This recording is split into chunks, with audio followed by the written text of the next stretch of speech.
البايك ده ليه اسامي مشهوره كتير: وحش الطريق، ملك رافع الاحصنه، او ذا بيست. اكيد انت عرفت هنتكلم عن ايه النهارده. كي تي ام 1290 سوبر دوك، صاروخ نمساوي. لو ما تعرفش البايك ده فيا ريت تطلع من الكهف اللي انت عايش فيه، علشان في بدايه الالفينات كالعاده يعني ده الوقت اللي كل حاجه فيه اتغيرت في عالم الموتوسيكلات للشكل اللي احنا نعرفه النهارده. كانت شركه كي تي ام مشهوره بالبايكات الاوف رود والديرت بايكس، واظن انك عارف الموضوع ده برضه. الشركه دي اتشهرت قوي بالنوع ده من الموتوسيكلات عشان كانوا مميزين جدا فيه ويعملوا حاجات جامده بجد، بس ده في الصحراء او الغابات او الطرق المكسره عامه. لكن لسه ما كانوش اقوياء على الطرق المتسفلته والطرق السريعه. بس مع الوقت كي تي ام قررت تدخل عالم الستريت بايكس بالجنان بتاعهم اللي معروف في الديرت بايكس، وكمان دخلت في مجال الريسنج، لكن ده هنتكلم عنه بعدين لان في ناس اصلا ما تعرفش ان كي تي ام بتعمل سوبر بايكس. النهارده هنركز على واحد من اقوى النيكد بايكس اللي اتعمل في التاريخ كله، كي تي ام 1290 سوبر دوك. بس قبل ما نوصل لل 1290 كان في محاوله قديمه اسمها سوبر دوك 990، محاولة علشان يعملوا صاروخ للشارع حرفيا، جايين داخلين بقوة جدا في الفئة من أول يوم، بس بطريقتها المجنونة، مش ببايك هادي ومؤدب، لا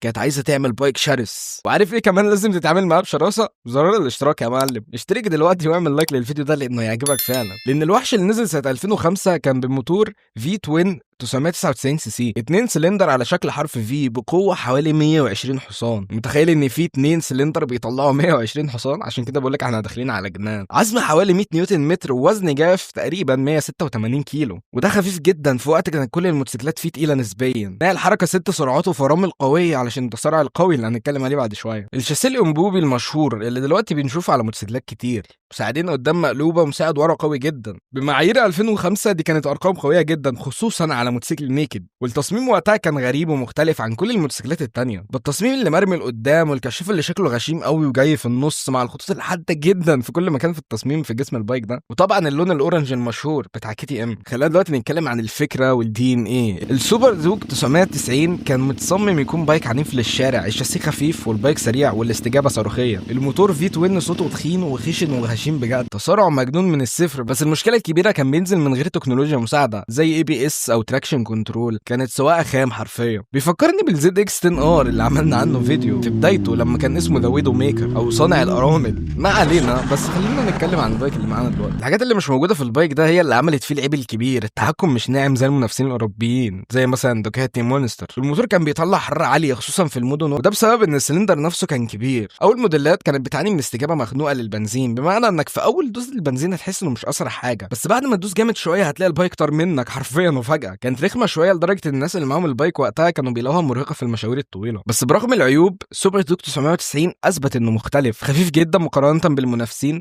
ممتعه لدرجه مجنونه خصوصا على الطرق الجبليه والكيرفات. وكي تي ام بقى عندها سمعه وخبره جديده، شركه مش بس اوف رود، لا وكمان بتنافس على الاسفلت. كي تي ام استخدمت خبرتها دي بعدين علشان تطور نسخه اعنف واخطر، اللي هي بقى الكي تي ام 1290 سوبر دوك ار ذا بيست. بعد نجاح كي تي ام مع السوبر دوك 990 فهمت ان الناس عايزه اكتر عزم، اكتر شراسه، اكتر وحشيه. كان في تحول في السوق وقتها، العالم بدا يحب الهايبر نيكد، موتوسيكلات شارع بس بقوه ممكن تبقى اكتر من موتوسيكلات الريسنج كمان. كي تي ام قررت انها مش بس تدخل المجال، لا قررت ان هي تحط قوانين جديده، وده اللي حصل مع اطلاق ال 1290 سوبر دوك ار لاول مره رسميا في معرض ايكما سنه 2013. الانطباع الاول وقت الكشف الناس حرفيا اتجننت، لقبوها على طول بالذا بيست، الوحش. مفيش ولا موتوسيكل تاني وقتها قدم مزيج القوه والعنف الخام بالشكل ده غير كي تي ام. والمواصفات الروعه بتاعت البايك ده: موتور 2 سلندر في توين ضخم بسعه 1301 سي سي بزياده كبيره عن 999 سي سي بتوع الجيل الاول، قوه 180 حصان، وعزم 144 نيوتن متر، رقم مرعب على بايك نيكد.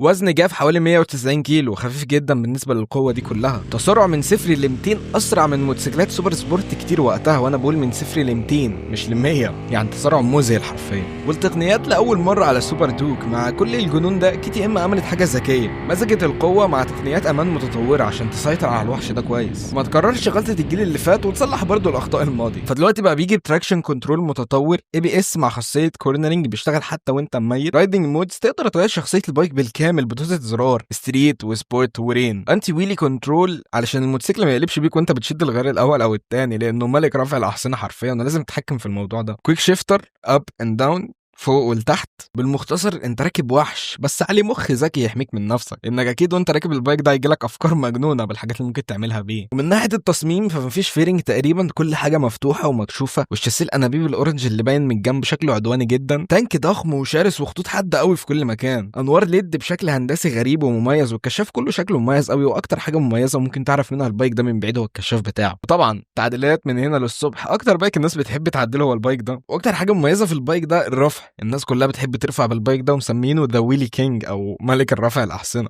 الناس قالوا ان الثروتل حساس جدا بيحتاج تعود، دوسه البنزين خفيفه، وده ممكن الناس شايفاها حاجه مميزه، الناس اللي بتحب ترفع، والناس العاديه شايفه ان دي مشكله لانه هو حساس جدا، من اقل ضغطه بيدوس جامد. ارتفاع الحراره كان واضح خصوصا في الزحمه، السعر كان مرتفع مقارنه بالمنافسين بس جاستيفايد قدام الاداء الوحش اللي بتاخده. يعني انت بتدفع كتير بس انت في نفس الوقت بتاخد احسن حاجه في الفئه. الانجاز الحقيقي اللي عمله البايك ده هو انه كي تي ام غيرت مفهوم الهايبر نيكد تماما، بقت معيار تقيس عليه باقي الشركات لما تحب تنزل نيكد بايك سريعه. الهمت شركات زي دوكاتي ان هي تطور الستريت فايتر في 4 وابريليا انها تطور التونو في 4 اكتر. بالعربي كده سوبر دوك 1290 فتحت باب الجنون رسميا في عالم البايكات المفتوحه والنيكد. بعد سنين من لقب ذا بيست، كي تي ام لاحظت ان المنافسه بدات تبقى شديده جدا. موتوسيكلات زي دوكاتي ستريت فايتر في 4 وابريليا تونو في 4 او اس 1000 ار كلهم بقوا مرعبين. فكي تي ام قررت في 2020 ان هي ما تعملش فيس ليفت، لا دي تعمل السوبر دوج جديد بالكامل. ايه الجديد اللي حصل 2020؟ لاول مره كي تي ام عملت شاسيه فولاذ خفيف جدا، وده عباره عن نوع من انواع الفولاذ قوي جدا وبيستحمل في نفس الوقت الحراره وفي نفس الوقت خفيف، يعني عصفورين بحجر تقريبا. قللوا وزن الشاسيه بحوالي 3 كيلو، العزم الجانبي بقى اقل عشان الموتوسيكل يبقى اسرع في المنعطفات، يعني مش هتزعل وانت بتلف بيه. ومن ناحيه الالكترونيات فالبايك ده كان متفوق على اغلب المنافسين في الموضوع ده، ففي محاور بتراقب كل حاجه بتحصل في الموتوسيكل، يعني تسلا الغلابه كده. البايك بيبقى واعي تقريبا للحاجات اللي حواليه زي بتاع الدوجاتي. كورنرنج اي بي اس وكورنرنج تراكشن كنترول بقى اذكى بكتير عشان يحافظ على البايك ده في الكورنرات لانه بيتزحلق جامد.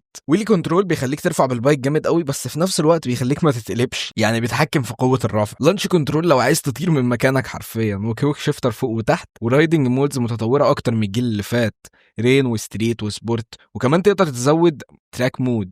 المحرك اتطور اكتر، نفس الساعه 1301 سي سي بس اتعمل له اعاده هندسه كامله. المحرك اتطور اكتر، نفس الساعه 1301 سي سي بس اتعمل له اعاده هندسه كامله. قدره اعلى للتحمل، صوت اعنف واستجابه اسرع. لسه بيطلع حوالي 180 حصان بس عزم اقوى وتوزيع قوه انعم. الشاسيه الفرعي او السب فريم مصنوع بالكامل من الالومنيوم، وزنه خفيف جدا، تصميم اكتر صلابه وارفع، وطبعا الشكل الايقوني الانبوبي بتاعه. التصميم والشكل هنا تحفه فنيه حرفيا، واللي بيحب النيكد بايك زي حالاتي اكيد هيبقى بيعشق التصميم ده. تصميم الشرس اللي مليان خطوط حاده في كل مكان، والتانك الكبير اللي فعلا شكله قوي وشكله يخض فعلا، و16 لتر بنزين بالمناسبه. الكشاف الكبير المميز اللي من قدام، والكاوتش العريض واو، لو بصيت على البايك ده من اي زاويه هتحس انه قوي فعلا. تصميم مبهر بجد، وكي تي ام مميزه قوي في التصاميم دي. حتى الدوك 250 شكله برضه جامد، حتى الماتيريالز كلها اتطورت، تفاصيل ادق واجمل. مهما تتفرج على البايك ده او حتى تمتلكه عمرك ما هتزهق منه. والاداء الفعلي ومع كل ده اكيد الاداء كمان اتطور من 0 ل 100 في حوالي ثانيتين ونص، من اقوى النيكدز بايك في العالم كله حتى بالمقارنه بال 200 حصان بتوع دوكاتي. بفضل الوزن الخفيف والتوزيع المثالي، الموتوسيكل بيحسسك انه خفيف زي 600 سي سي مثلا، بس في نفس الوقت بيطير زي الصاروخ.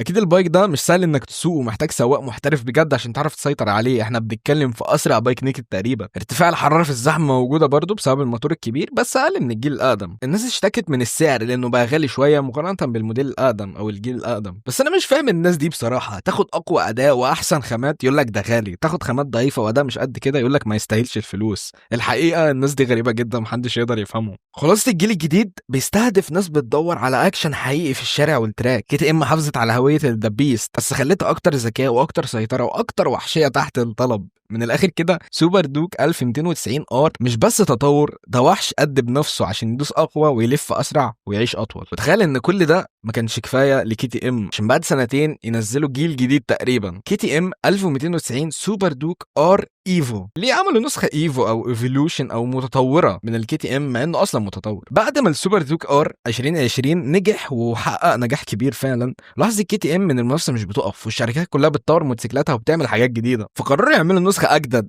تركز اكتر على التكنولوجيا والراحه الديناميكيه من غير ما يخسروا روح الوحش. طيب ايه اللي خلى الايفو مختلف؟ نظام التعليق هنا كان فعلا نقله نوعيه، كان نظام تعليق ذكي سيمي اكتيف سسبنشن. الموتوسيكل مزود بمساعدين WB ايبك سيمي اكتيف، واحده من اقوى المساعدين الموجوده، بتغير نفسها اوتوماتيك حسب الطريق، السرعه وطريقه سواقتك. فيها 3 انظمه اساسيه: كومفورت مريح جدا للشارع، وستريت نظام متوازن ولا هو مريح ولا هو ناشف، وسبورت ناشف وجاهز للجري في اي لحظه. وتقدر اختياري تشتري باكج اسمه سسبنشن برو بيفتح لك اوضاع اكتر زي التراك مود اللي انشف اعداد ممكن للتراك، واوتو مود الموتوسيكل لوحده بيختار انسب حاجه وانسب اسلوب على حسب سواقتك لحظه بلحظه. يعني طول ما انت ماشي بالبايك المساعدين بيتغيروا، تبدا تجري يبقى ناشف لوحده، ترجع تمشي بالراحه يبقى طري لوحده برضه. حاجه في قمه الجمال والله، والذكاء ما وقفش هنا بس، ده بقى ذكي اكتر في كل حاجه. التحكم في السوفت وير بقى اسرع واذكى، البايك مليان حساسات اللي بتحلل زاويه الميل، التسارع وحتى الفرامل، وكمان وانت بترفع بيه بيكون عارف الزاويه والارتفاع عن الارض، وبيدوس فرامل لوحده لو حس انك قربت تتقلب. يعني حرفيا البايك خايف عليك. كل ده موجود في الجيل اللي فات بس بيشتغل هنا احسن. وبالنسبه للراحه والاستخدام اليومي، التعليق النشيط خلى الموتوسيكل مناسب اكتر للرحلات الطويله او حتى قياده يوميه، ممكن تسوق كل يوم عادي جدا، وفي نفس الوقت من غير ما تخسر الجانب الشرس وقت ما تحب تجري على الاخر. ارقام الاداء برضو كان فيها تطور، نفس الموتور المتوحش ال 1300 سي سي الفي توين اللي بيخرج حوالي 180 حصان وعزم فوق ال 140 نيوتن متر، وزن جاف حوالي 190 كيلو، خفيف بجنون فعلا بالنسبه للقوه دي. احنا بنتكلم عن 190 كيلو و180 حصان، يعني تقريبا كل حصان بيحرك كيلو وشويه. خلاصه نسخه ايفو نفس الوحش اللي كلنا بنحبه بس اذكى، انعم واشرس وقت الجد. نسخة ايفو مش بتغير شخصية السوبر دوك، هي بس بتخليك تقدر تستخدمها اكتر، تتحكم فيها بدقة اعلى، وتستمتع براحة اضافية من غير ما تخسر الاحساس والوحشية اللي بتميز ذا بيست الخام بالقوة. الجدير بالذكر انه في نسخة كمان مميزة نسيت من السوبر دوك. KTM قالت طب لو الناس بتحب الوحش ليه ما نخلوش وحش سفاح بكل المقاييس؟ في 2021 اطلقت نسخة خاصة جدا ومحدودة من السوبر دوك 1290 سوبر دوك RR. خد بالك من حروف RR لانها مميزه هنا. ايه الفرق بينها وبين النسخه العاديه؟ النسخه دي كانت وزنها اخف، نزلوا الوزن الموتوسيكل بحوالي 9 كيلو مقارنه بالسوبر دوك العادي، يعني تقريبا بقت حوالي 180 كيلو جاهز للانطلاق.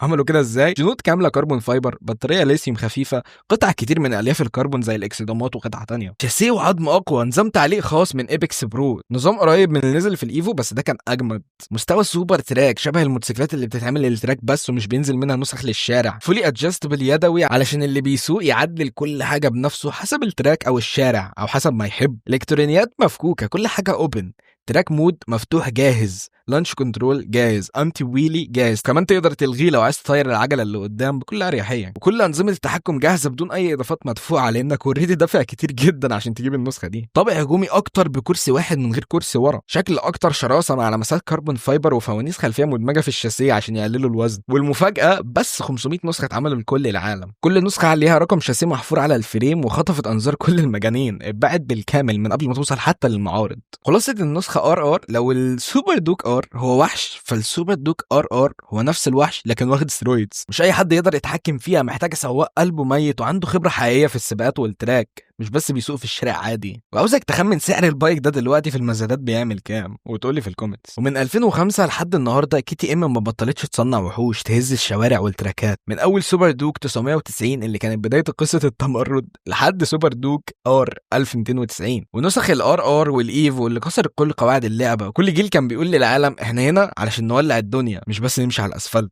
سوبر دوك مش مجرد موتوسيكل، سوبر دوك هو وعد انك كل مره تدوس بنزين تحس بقوه صافيه مجنونه وحقيقيه. واللي جاي من KTM شكله اكبر واخطر. فلو عجبك الفيديو ما تنساش تعمل لايك وتشترك في القناه، واكتب لي تحت في الكومنتات انت مستعد تواجه الوحش ولا لا. نشوفكم في الفيديو الجاي وشكرا على المشاهده.